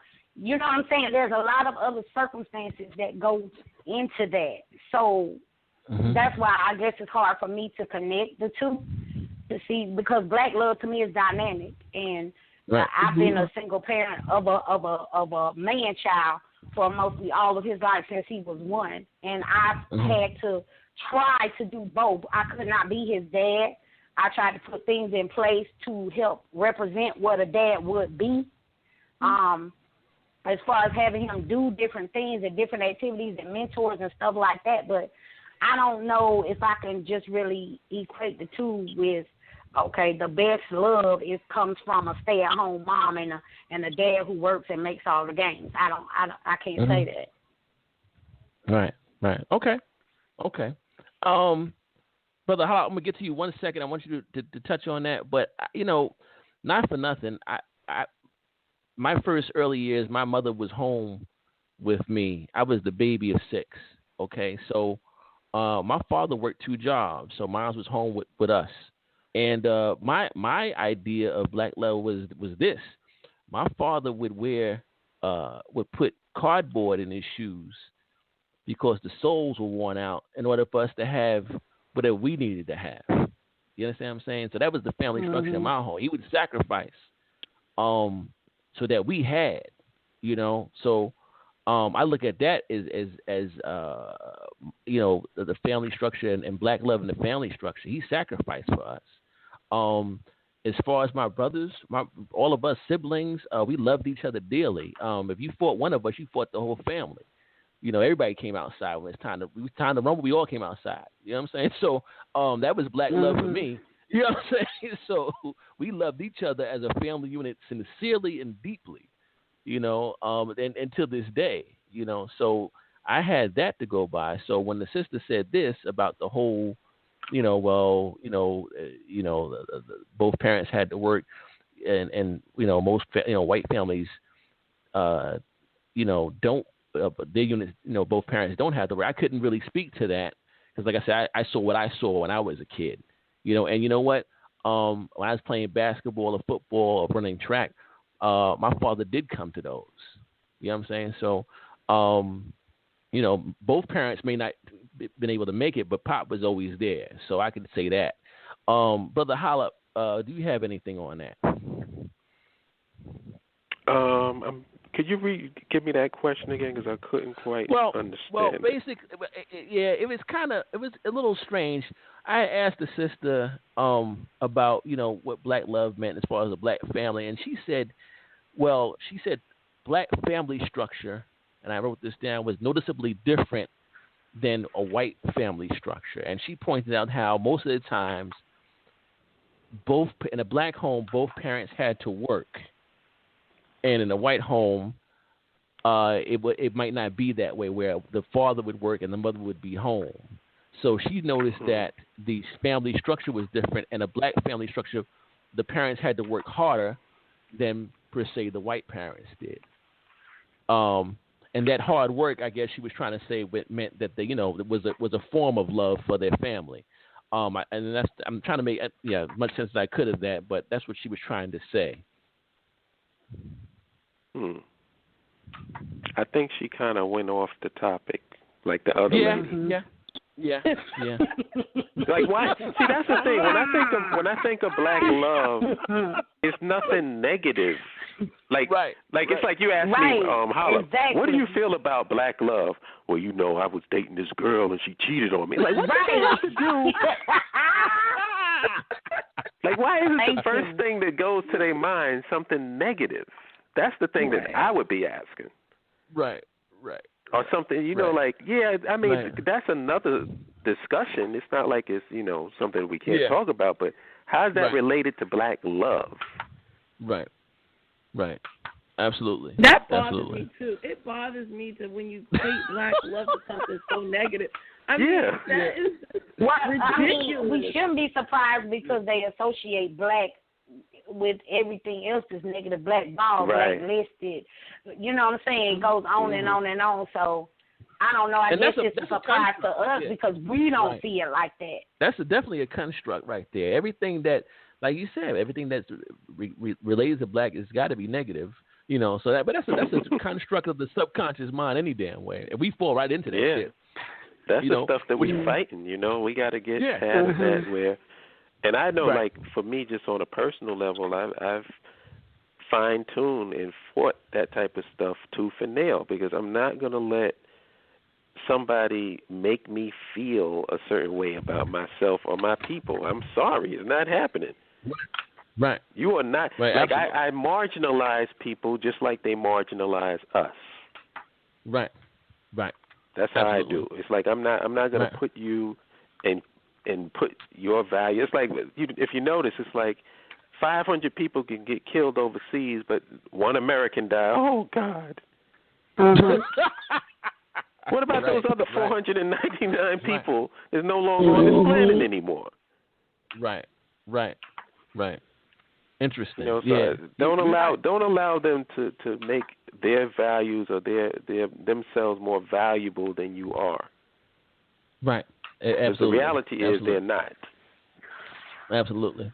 And my brother from Chi-Town, are you still with us?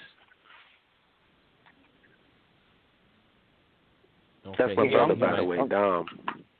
Oh, okay. What up, Holla? I'm listening with y'all. Okay. So what is your take on that as far as the black family structure? Are we so different than anybody else's family structure? Does that have anything to do with black love in the family in your mind? Not really, but we are different. I mean, look what we've been through. Right. When we came over here, you know what I'm saying? So they have the luxury to be a stay-at-home mom, and that's not even important. Like, who cares if she's a soccer mom and the man working 2 jobs? Who really cares, man? Right. If it works for them, it works for them. A black person shouldn't look at a white family and be like, well, this is what we need to do because it looks and base their success off of that. Right. Exactly. Exactly. Whatever works for you works for you. Stop, looking at other people's family that's non-black and trying to say that we need to be like them. Right. Just trust me, if black people really do get together, it's a wrap for everybody. Mm-hmm. Yeah, that's true. Well, this is why it's been so dangerous. And you know what? There's a title of a book, and the title is this: Black Love is the Most Revolutionary Act. And I think that's by author Ujoma. But I believe also Dr. Frances Quest Wessling had made that quote, and she said that black love is the most revolutionary act. And when you think about that statement, it makes sense. You know, going back to what I said earlier, that's the first thing they destroyed was the family when we got here, because let's look at it like this, and I'm quite sure, brother Holla, you'll co-sign this. If you have a strong family structure, okay, that creates strong communities, and strong communities create strong nations. You understand what I'm saying? So that's the nucleus. You know what I'm saying? So if you got a strong family structure, sky's the limit from there. You know, so I think that's super important. As we get into this last half hour, I want to talk about love for one another, and of course, Brother Holla, you touched on that earlier in the segment, and how we treat each other. is super important. And my brother from Chi-Town, I want to start off with you because every time we turn on the news and look at things happening around the country, Chi-Town pops up, and everybody wants to focus on the violence in the streets of Chi-Town. Yeah, I'm glad that you asked me. Yeah, this. yeah. So, yeah.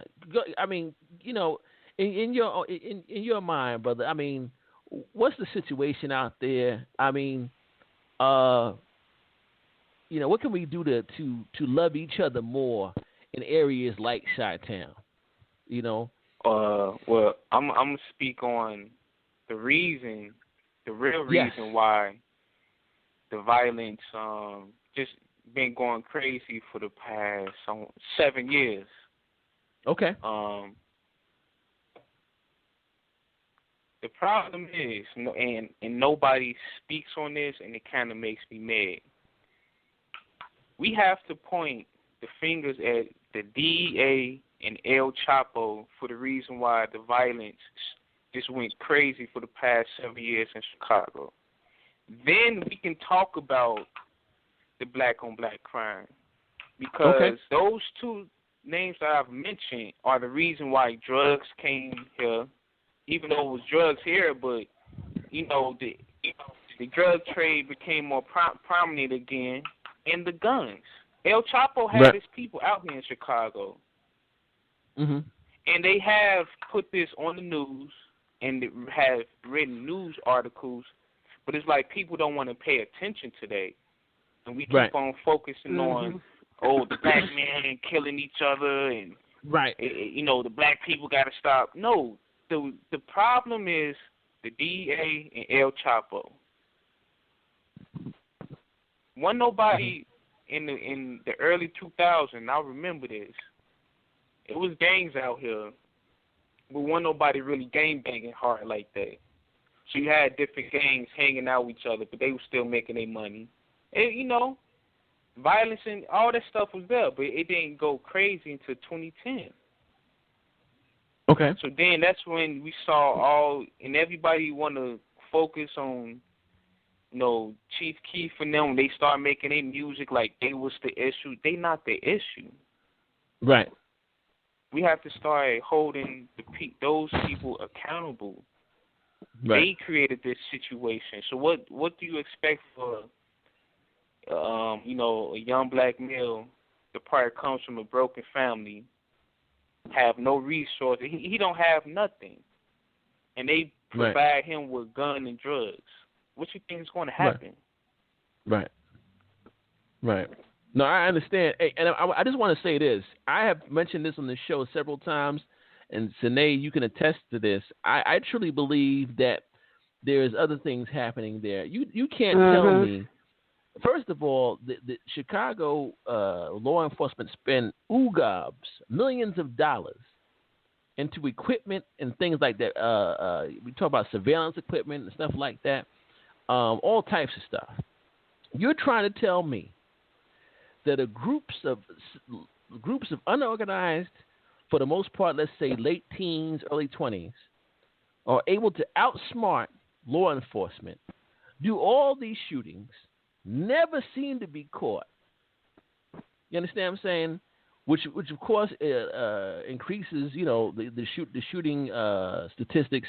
If nobody's being caught, these people are allegedly still doing the shooting, right? So you're trying to tell me these young kids are outsmarting the most heavily armed, they got all the equipment that they need, and they're outsmarting the police? You trying to tell me that? Meanwhile, you had programs like the gun buyback program and all that stuff, right? And all these guns that they claim they got back from the streets and all this shit. You understand what I'm saying?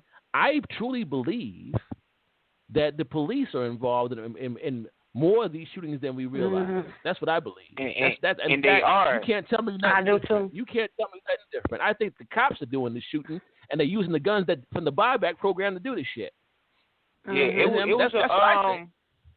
it was on the news about how the Chicago Police Department had a special place where they was taking people off the streets Yeah. And torturing them. Yeah, those are the black and sites. killing them. This was on the news.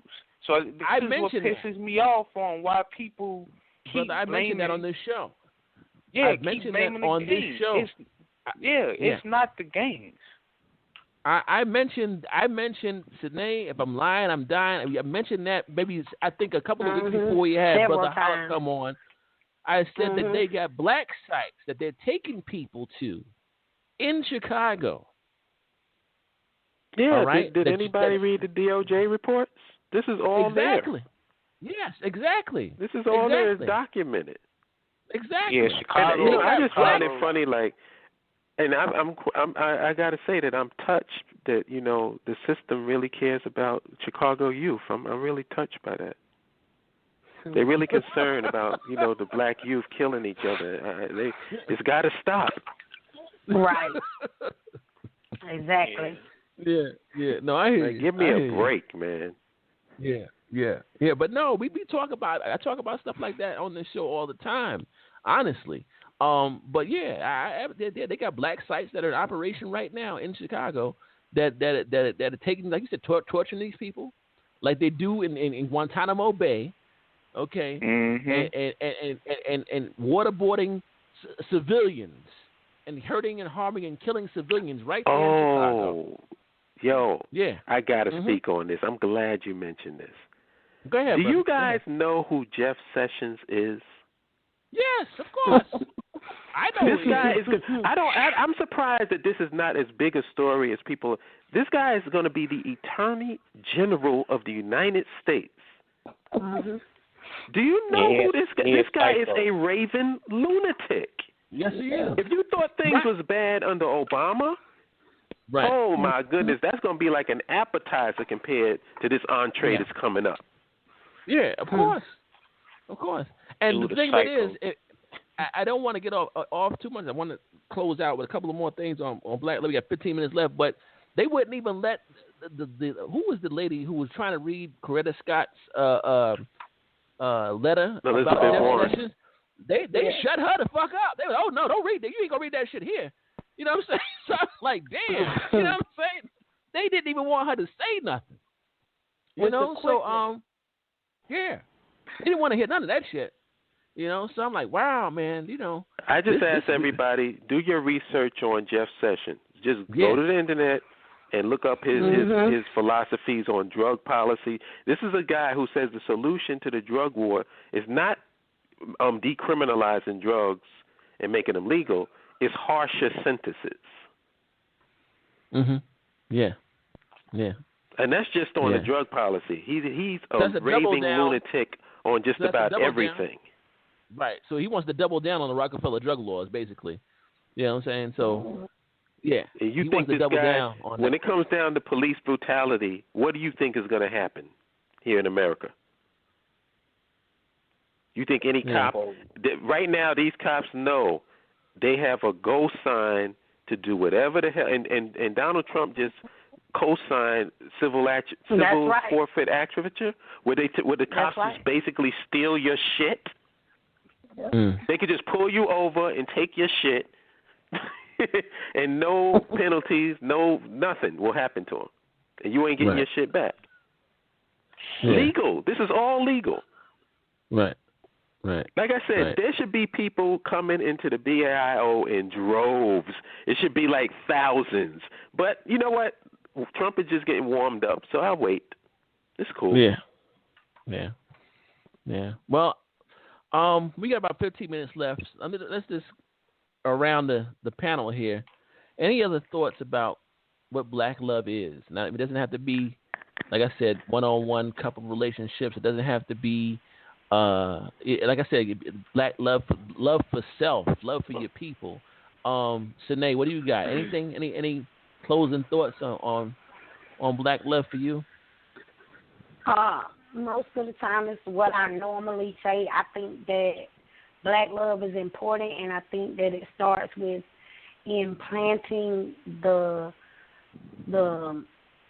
activities, anything that supports your children loving themselves and being okay with themselves. I had a conversation with someone early today about how I have groomed and taught my daughter to love herself. I think it's especially important. She just turned 13, and I can remember her saying to me at a very young age, I think she was like in the first grade, and she's always she's never had chemicals or nothing like that in her hair.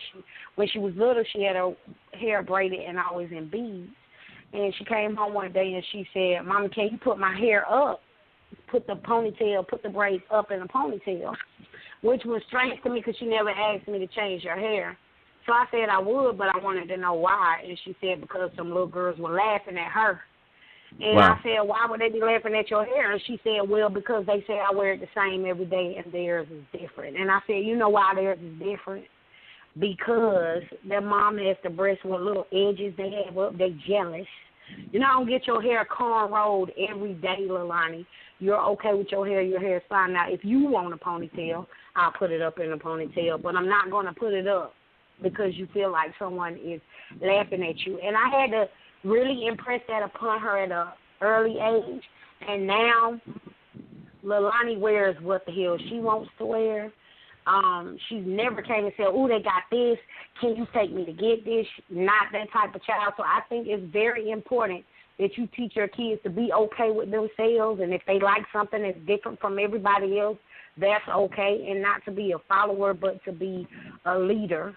If 100 people say, that's stupid what you got on, or that's crazy that you like that type of music or whatever, to still be okay. So to me, that is the essence of black love. When you're showing your children how to love themselves and love people that look like them and walk like them and dance like them and laugh like them, that is the essence of black love. So that's what's the most important to me.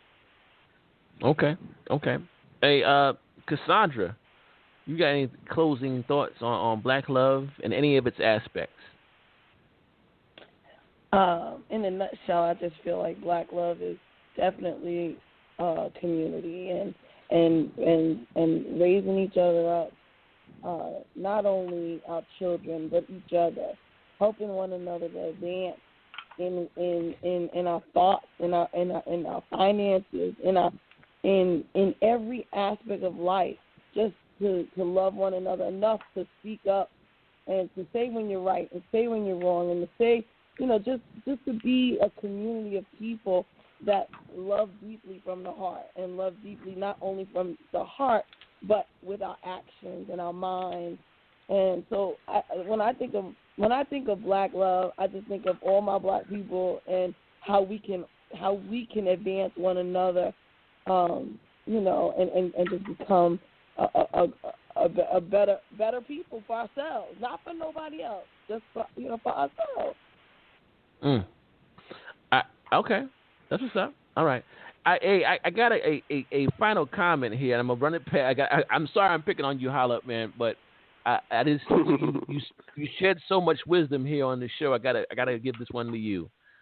So Suzette had a statement here that says Alveda King, who was the niece of Martin Luther King, spoke favorably about Sessions just yesterday. What's your thoughts on that, brother? I would find out whether she needs some help. Okay. Because there's no way you can look at his record and speak favorably about him. He's a raving lunatic. Right. Well, I mean, for her her to come out there, I wonder, did she get a check or something? Right. Her grandmother, blasted him in her letters back in the day. Exactly. And now the niece is saying something different. Wow. Interesting. Maybe she got to get some cable bills paid or something. I don't know. I guess. What are your final thoughts on black love and its whole capacity? What are your final thoughts on that? Just echoing what I had said before. Just caring about your people, wanting to see what's best for them, and wanting to provide a better future. Right. It's that simple. Absolutely. My brother from Chi-Town, if you're still with us, you got any thoughts on black love in its full meaning and full capacity? Anything you want to share? Nah, just I agree with everything you all say, so I don't want to repeat it. Okay. I have a couple of things real quick. First off, our inept, naturally, from our days of antiquity, black people have always sought knowledge. I'm a person who is an avid reader. I study history. I study all types of things, and I think our love for knowledge is a form of black love because we were the originators of many things here. We were actually most things, whether it be medicine, higher thought, philosophy, and things like that. So I think for us to get back into the seeking knowledge like we used to, and sharing that knowledge is a form of black love, and that goes back to a loving oneself. I seek at all times to elevate my knowledge spectrum. I learn every day. I definitely, my man brother Hollop comes on, I learn when he's on the air with us. So that right there, the brother shines so bright, he makes the whole show shine. I appreciate that from brother Hollop. So I definitely appreciate him, and I learn from that brother every time I hear him speak, and I listen to your show too. And I definitely learn a lot. So I think the seeking of knowledge is something that we all can get self-love from. Another thing is that we have to, and I'm going to keep saying it till I see it happening in large numbers, we have to get our own media venues together. Okay?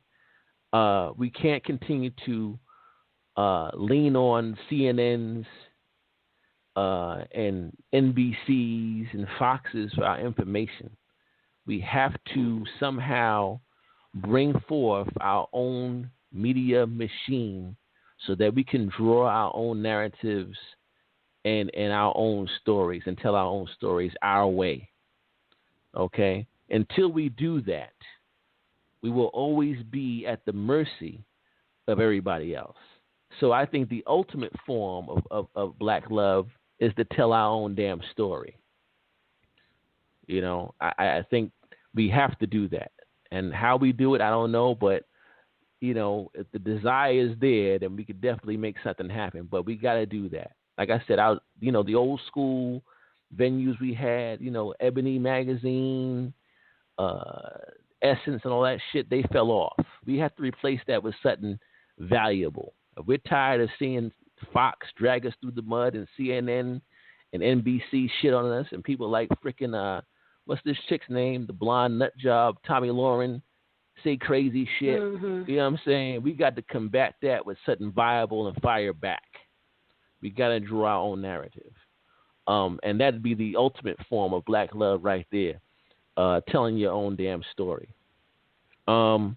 With that, I don't have too much more. I know next week we're going to have a sister, LaQuisha Malone. She is a author. She's been on the show before. It's been quite a while since she's been on the show, but she has been on the show before. She's a black author, and she'll be joining us next week to talk about her latest projects and books. And after that, I got a good one for y'all, a really good one. And you know what? I tell you what, Mr. Hollop, you may have to come back for that, but we're going to be talking to some Afro-Latinos. And we're going to be talking about the Afro-Latino African-American connection.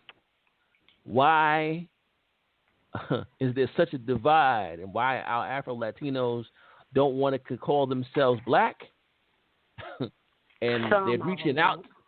Some of them don't. You're right. But they're reaching out, and they want to form a coalition, okay, with us in the struggle moving forward. So we're going to have an interesting conversation with some of our Latino counterparts, and that's going to be on the 28th. So you definitely don't want to miss that one. That's going to be fire. So definitely stay tuned for that. So that's all I have. Sine, you got anything closing comments before we get about it? April's quote. Oh, my bad. Hold on. I'm okay. Whoa, okay. Black love is real talk all the time, and our guests who empower, educate, and I thanked them. All right. That's what's up. That's what's up, April. That's from our marketing exec there. Definitely. Like I said, shout out to my man, Mr. Hollop, as always. Thank you, sir. Renee, you got anything for us? And I didn't even know, Hollop, I didn't even know he was coming on. It was kind of on point because, not for nothing, I got to pull you back because I actually peeped at one of your shows, and you talked about, I think you were talking about matriarchy and patriarchy one time on a segment I picked up that I actually heard you speak on. And so it's kind of interesting that you jumped on tonight, and we kind of like were talking about relationships kind of indirectly. But I'll talk to you about that on the sidebar. But I definitely want to have you back for a more in-depth conversation on patriarchy and matriarchy here in the States here, and your thoughts on that. But Sinead, what do you have for us, sister, going out? I just want us to keep supporting each other and not be deterred by the bullshit. Right. Just keep supporting each other, cheerlead each other. Yeah, because that is black love. That's definitely black love, supporting each other. Absolutely. You know, listen, Bank Black, that's a form of black love, right? Buy Black, that's a form of black love. That's right. So, you know, absolutely. Don't ask for a discount all the time. That's a form of black love. Mm-hmm. I'm teasing a little bit. You know what I'm saying? I remember back in the days working at McDonald's, you know what I'm saying, right? And, you know, you had the people come down from the PJs, you know, and they be like, yo, Ja, can I get like, you know, a 6-piece, you know, on the low? You know what I'm saying? That's that bullshit. You know what I'm saying? The hookup. Oh, man. I'm teasing a little bit, y'all. I'm teasing. You gotta laugh at something around here, right? So that's all I got, everybody, for tonight, man. Mr. Hollop, as always, man, I always, like I said, you can always come through, and I guess you took that to heart because you came through, and I didn't know you was coming through. And that was peace. No doubt. Of course, Cassandra, you always on. My brother from Chi-Town. What's your name again, brother? I keep calling you brother from Chi. What's your name, brother? Chi-Town? Dominique, thank you for calling in. I appreciate you calling in, and please call in again. All of our listeners, Yep. Suzette, I want to thank you for you know. Yeah, thanks, Suzette. Suzette, you know, for your questions. Appreciate you, and you didn't offend nobody by asking your questions. You know, it's all good. Like I said, I get death threats, so it's all good. You know, that's all we got, I get y'all. trolls. Yeah. I don't think they bold enough to death threaten me. That's gonna be bad news. I feel you, brother. I feel you. Oh man. So with that being said, we gotta. You know what, everybody, happy Valentine's Day, peace and blessings, and show your black love, man, each and every day. Right, each and every day, show your black love, and don't be ashamed to show your black love either. All right, we out of here, y'all. Peace. Good night. Catch you next Tuesday. Night.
Napa know-how. The Napa guy knows not to judge a man by his car's multicolored paint job or absence of modern gadgetry. Who cares if it's technically old enough to vote and the windows are powered by the strength of your left arm?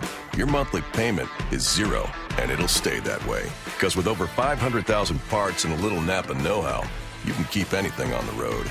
She may not be pretty, but she's all yours. That's Napa know-how. Napa know-how.